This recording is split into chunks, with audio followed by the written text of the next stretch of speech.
नमस्कार दोस्तों, स्वागत है आप सभी का हमारे YouTube channel Hasmukh Goswami college of engineering में। दोस्तों, लास्ट लेक्चर्स में हमने फोर्स वोल्टेज और फोर्स करंट एनालॉजी देखी थी। वो थीरीज के बेस पे आज के लेक्चर में हम उसके ऊपर एग्जाम्पल देखेंगे। ठीक है, तो चलिए शुरू करते हैं। सबसे पहले हमें यहाँ पे एक एग्जाम्पल दिया गया है, that is for the mechanical system shown in figure obtain FV analogy. ठीक है, यहाँ पे एक मैकेनिकल सिस्टम दी गई है। हम जैसे जानते ही है कि ये जो सिंबल है वो स्प्रिंग डिनोट करता है। ठीक है, M1 M2 है, वो है मास। B1 और B2 है, दे आर डैम्पर्स। ठीक है, और यहाँ पे दो डिस्प्लेसमेंट दिए गए हैं, दैट इज फॉर M1 और M2 के लिए दिए गया है x2। ठीक है, और फोर्स दिया गया है, फोर्स सिर्फ M1 के ऊपर दिया गया है। ठीक है, तो ये हमारी एक मैकेनिकल सिस्टम हो गई। अभी ये सिस्टम हमें दी गई है और हमें ऑब्टेन करना है फोर्स वोल्टेज एनालॉजी। तो चलिए स्टेप बाय स्टेप हम देखते हैं कि कैसे हम फाइंड करेंगे। ठीक है, सबसे पहला स्टेप है, आपको देखना है कि आपकी मैकेनिकल जो सिस्टम है उसके अंदर कितने डिस्प्लेसमेंट है। राइट, डिस्प्लेसमेंट मानी x1 और x2, यहाँ पे दो डिस्प्लेसमेंट है। तो जितने भी डिस्प्लेसमेंट है उतने आपको लेने हैं नोड। ठीक है, तो मैं यहाँ पे दो नोड लूंगा। ठीक है, हम मैकेनिकल सिस्टम के ऊपर से मैकेनिकल सर्किट ड्रॉ करेंगे। ठीक है, तो सबसे पहले मैं यहाँ पे दो नोड लूंगा। ठीक है, जैसे कि इसका नाम मैंने दे दिया x1 और इसका नाम मैंने दिया x2। ठीक है, अब जो भी कंपोनेंट्स यहाँ पे आपको दिए गए हैं, स्प्रिंग, मास, डैम्पर, फोर्स, उसको उस रिगार्डिंग आपको कनेक्ट करने हैं। राइट, और यहाँ पे नीचे हम एज एक रेफरेंस नोड गिनेंगे, उसके साथ हम कनेक्ट करेंगे। ठीक है, तो आइए शुरू करते हैं। तो सबसे पहले आप देखो, आपका जो M1 M2 है, दैट इज x1 x2 के बीच में जो है K2 स्प्रिंग। ठीक है, तो ये जो कंपोनेंट है वो दोनों के बीच में रहेगा। तो उसको मैं यहाँ पे कनेक्ट करूंगा लाइक ऐसे। ठीक है, इसका मैंने नाम रख दिया जो था वही K2। ठीक है, तो x1 और x2 के बीच में जो K2 था मैंने यहाँ पे रख दिया। अब आप देख सकोगे कि x1 के साथ जो कंपोनेंट्स है, date is K1 M1 B1 और फोर्स, वो सिर्फ x1 और रेफरेंस के साथ कनेक्ट होंगे। सिमिलर x2 के साथ M2 K3 और B2, फोर्स तो यहाँ पे है ही नहीं, सो वहाँ पे ये कंपोनेंट्स कनेक्ट होंगे।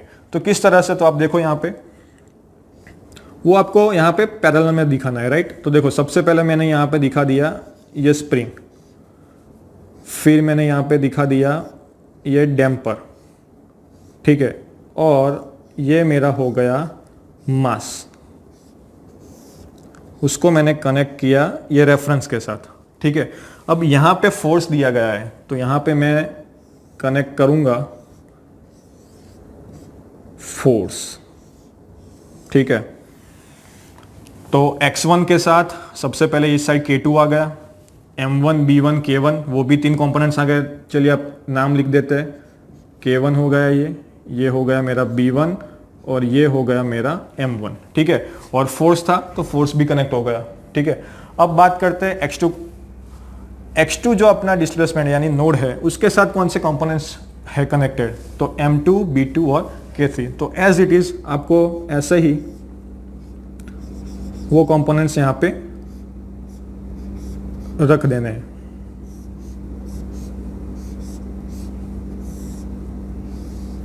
ठीक है दोस्तों, तो यहाँ पे होगा ये आपका K3, डेट इज B2, और ये हो गया आपका मास M2। ओके, तो आप इस तरह से आपका एक मैकेनिकल सिस्टम जो था यहाँ पे, उससे आप मैकेनिकल सर्किट ड्रॉ कर पाओगे। ठीक है, तो ये मेरी एक सर्किट हो गई। तो सबसे पहला स्टेप, आपको इसका इक्विवेलेंट मैकेनिकल सर्किट ड्रॉ करना है। ओके, जैसे ही एक बार आपका सर्किट ड्रॉ हो जाता है, फिर आपको नोड के ऊपर इसके इक्वेशन बनाने हैं। ठीक है, ऑब्वियसली यहाँ पे जो कंपोनेंट्स है उसके ऊपर से इक्वेशन बनेगा। राइट, जैसे यहाँ पे फोर्स है तो यहाँ पे हमें इक्वेशन फोर्स के मिलेंगे। राइट, तो सबसे पहले बात करें x1 नोड के ऊपर। ठीक है, तो यहाँ पे हम लिखेंगे एट नोड x1। ठीक है, x1 नोड के ऊपर यहाँ पे आप देख सकते हो कि कितने कॉम्पोनेंट, तो एक साइड तो आपको फोर्स मिल रहा है, दूसरी साइड एक तो K2 है जो X2 के साथ कनेक्टेड है, और K1 B1 M1 वो रेफरेंस के साथ कनेक्टेड है। ठीक है, इसको मैं रेफरेंस बोलूंगा, रेफरेंस नोड।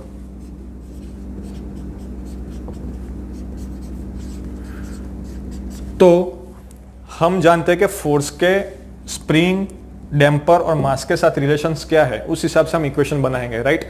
और ये सब अभी टाइम डोमेन में ले रहे हैं अपने, राइट। तो देखिए सबसे पहले फोर्स इज इक्वल टू, ठीक है, फोर्स इज इक्वल टू, अब देखो K1 है तो K1 के साथ रिलेशन क्या रहता है, तो K1 और यहाँ पे डिस्प्लेसमेंट है x1, तो हो जाएगा यहाँ पे x1, ठीक है, प्लस B1 है, B1 के साथ क्या रिलेशन है, सो B1 dx1 bye dt, right. और M1 के साथ क्या रिलेशन है, plus M1 d square x1 by dt square, ठीक है। आप यहाँ पे ये टाइम डोमेन दिखाने के लिए इसके साइड में ऐसे t भी लिख सकते हो, ओके, जो मैंने लिख दिया, ओके। वो सिर्फ इतना दिखाता है कि ये टाइम डोमेन में है। अब ये इक्वेशन बन गया मेरा फोर्स का, सिर्फ नोड x1 के ऊपर, ओके। अब ये इक्वेशन को मुझे कन्वर्ट करना है लाप्लास में, ठीक है। तो लाप्लास लूंगा मैं, so taking Laplace transform,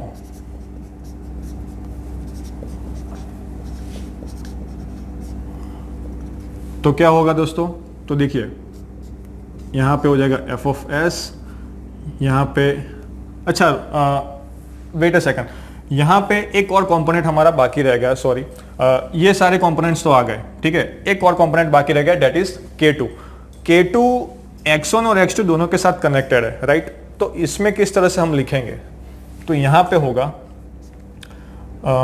K2, ठीक है, आपको लिखना है x1 of t minus x2 of t, ठीक है।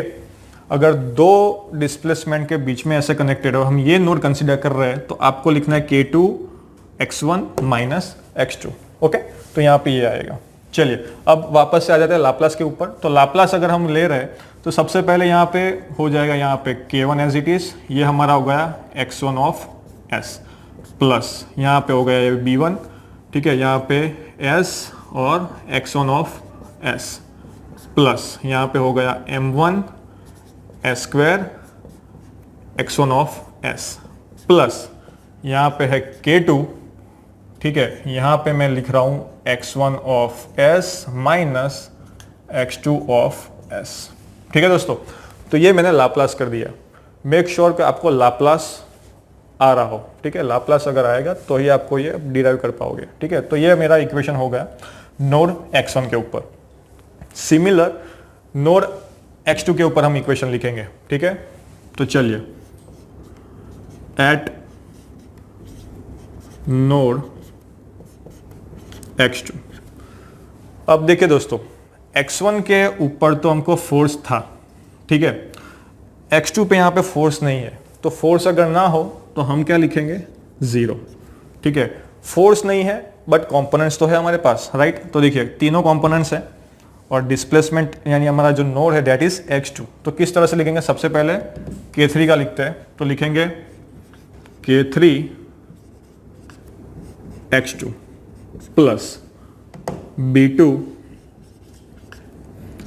dx2 bye dt। दोस्तों यहाँ पे आप भूल मत कीजिएगा, जो नोड ले रहे हो वही आप लिखो, भूल से यहाँ पे x1 मत लिख देना, ठीक है।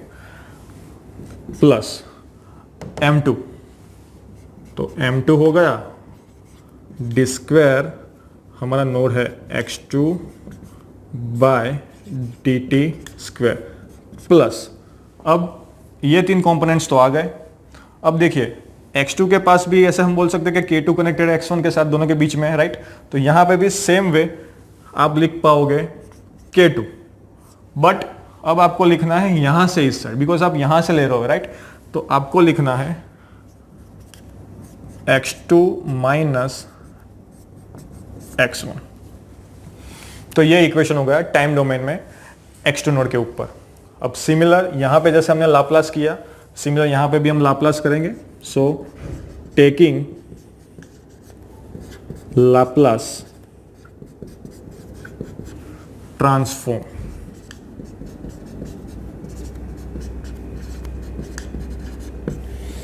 लाप्लास ट्रांसफॉर्म करेंगे तो यहाँ पे आपका हो जाएगा एज इट इज 0, ठीक है ना। यहाँ पे है K3, यहाँ पे हो जाएगा x2 of s plus B2, यहाँ पे s x2 of s plus यहाँ पे है M2 s स्क्वायर होगा, यहाँ पे ये होगा x2 ऑफ s प्लस इसके जैसे सिमिलर K2, ठीक है। यहाँ पे लिखेंगे x2 of s minus x1 of s। तो दोस्तों सबसे पहले आपको जो भी मैकेनिकल सिस्टम दी है उसको आपको मैकेनिकल सर्किट में उसको कन्वर्ट करना है।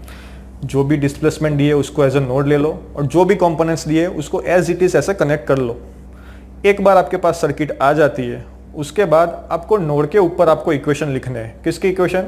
फोर्स का ही मिलेगा ऑब्वियसली, राइट। फोर्स का इक्वेशन आप जैसे कि नोड x1 पे लिखोगे तो जो भी कंपोनेंट्स x1 के साथ कनेक्टेड है दैट इज फोर्स K1 है, B1, M1 और K2, उस रिगार्डिंग आपको यहाँ पे लिखना है। फिर लाप्लास कर देना है तो आपको ये मिलेगा। सिमिलर नोड x2 के ऊपर भी आपको यही करना है। इन केस अगर तीसरा नोड भी आपके एग्जाम्पल में रहता है तो यहाँ पे आपका आ जाएगा third equation on node x3, ठीक है। तो ये आपका फर्स्ट स्टेप था, ये इक्वेशंस आपके दूसरा स्टेप है, ओके। अब बात करते हैं, एक बार आपके इक्वेशंस आ गए फिर आपको अप्लाई करनी है फोर्स वोल्टेज एनालॉजी, ठीक है। फोर्स वोल्टेज एनालॉजी जो हमने लास्ट लेक्चर में देखी थी वो आपको पता होनी चाहिए कि कौन से पैरामीटर्स किसके साथ एनालॉगस है, राइट। तो आपको अप्लाई करनी है फोर्स वोल्टेज एनालॉजी, ठीक है। अब हम देखेंगे, अब हम अप्लाई करेंगे फोर्स वोल्टेज एनालॉजी, ठीक है दोस्तों। तो अप्लाइंग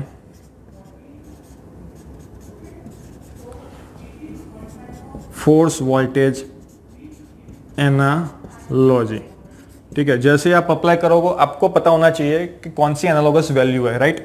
जैसे कि फोर्स है तो फोर्स के साथ एनालॉगस वैल्यू है दैट इज वोल्टेज। फिर आता है आपका डैम्पिंग कोएफिशिएंट जो है B, उसके साथ एनालॉगस वैल्यू है आपका R that is resistance, right.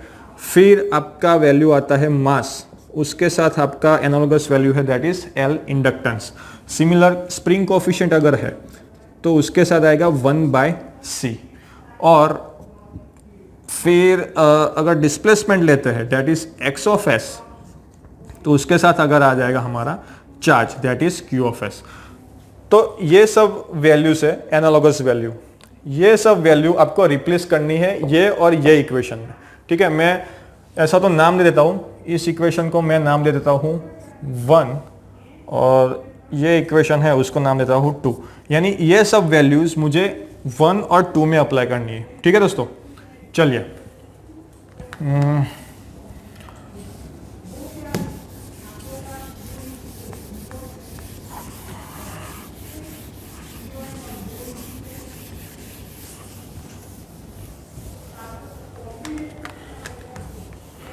चलिए दोस्तों, तो अभी यही इक्वेशन हम वापस से लिखेंगे ये वैल्यू रिप्लेस करके, ठीक है। तो सबसे पहले f ऑफ s की जगह हो जाएगा v ऑफ s, राइट। तो सबसे पहले हम लिखेंगे v ऑफ s, ओके। फिर k1 है, k1 की जगह आ जाएगा 1/c1, ठीक है। फिर x1 है, x1 की जगह आ जाएगा q1, so q1 of s plus b1 की जगह क्या है r, सो हो जाएगा r1।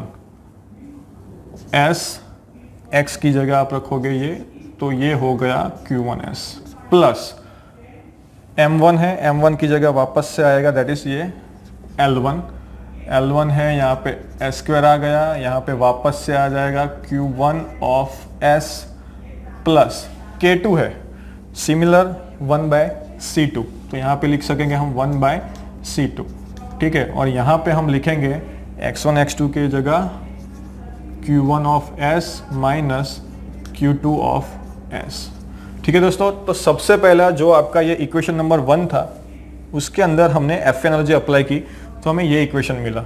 सिमिलर ये इक्वेशन नंबर 2 है, उसके अंदर भी आपको यही सेम चीज करनी है, राइट। तो सबसे पहले तो 0 एज इट इज, ठीक है। K3 तो 1/C3, ओके। फिर उसके साथ है x2 ऑफ S, तो यहां पे हम लिखेंगे Q2 of S plus B2 है, B की जगह हम लिखेंगे R2, ठीक है, S Q2 of S plus M2 है तो लिखेंगे L2 S square Q2 of S plus K2 है तो लिखेंगे 1/C2, और यहां पे हो जाएगा आपका Q2 of S minus Q1 of S, okay. तो आपको ये जो मिली वो आपको मिली फोर्स वोल्टेज एनालॉजी, ठीक है। इसके अंदर अब आपको थोड़ा सा एक और वैल्यू को रिप्लेस करना है, वो क्या है मैं आपको बताता हूं। तो आप सबको पता है कि अगर करंट है तो उसको मैं dq/dt लिख सकता हूं, right, rate of change of charge. ये जो मेरी वैल्यू है वो टाइम डोमेन में है। अगर मैं इसका लाप्लास करता हूं, लाप्लास करने से मुझे वैल्यू क्या मिलेगी, तो ये हो जाएगा I1 of S, sorry IS, और यहां पे हो जाएगा S QS, ठीक है। ये वैल्यू है टाइम डोमेन में, उसका अगर मैं लाप्लास करूंगा तो मुझे ये वैल्यू मिलेगी, ओके। अब आपको क्या करना है, जहां जहां भी Q है उसके साथ S लेके आपको रिप्लेस करना है करंट से, ठीक है।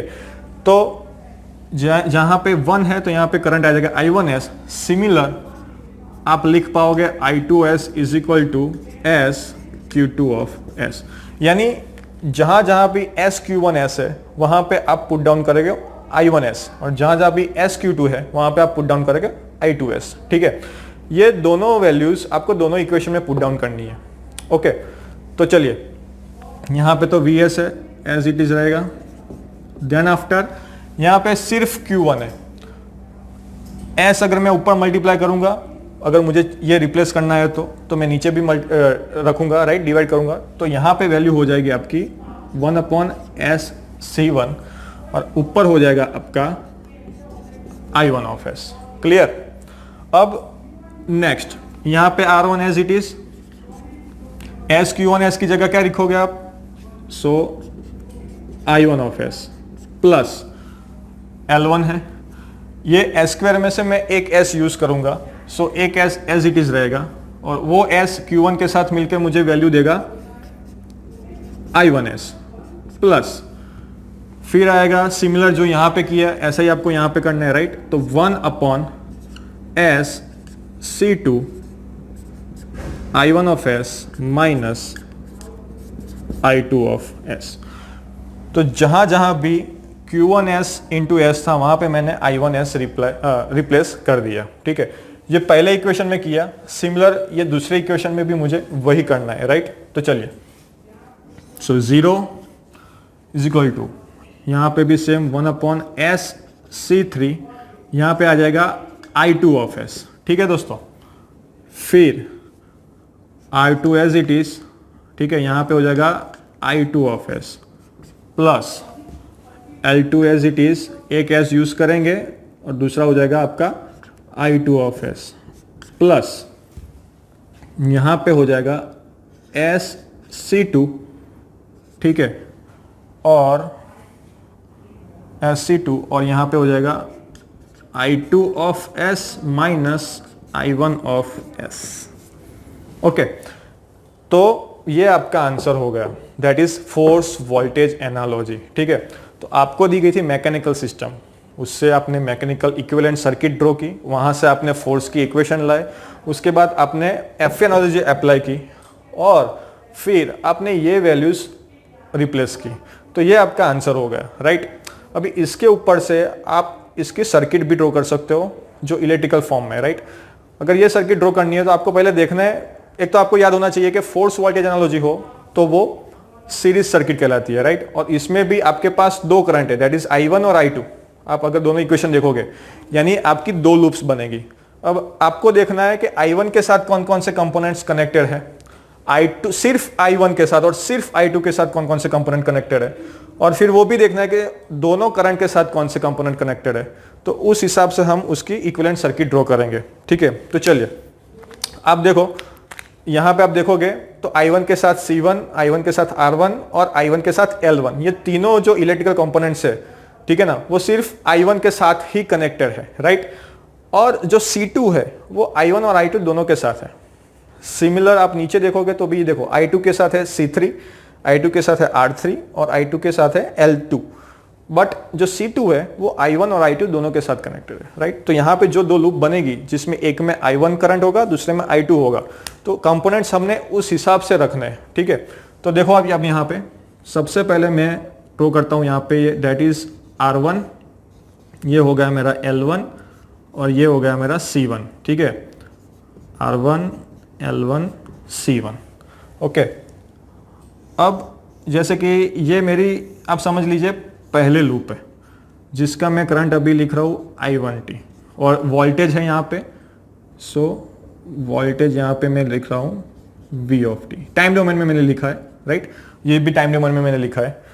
अब जैसे कि मैंने बोला कि I1 के साथ तीन कंपोनेंट्स थे, R1 L1 C1, ओके।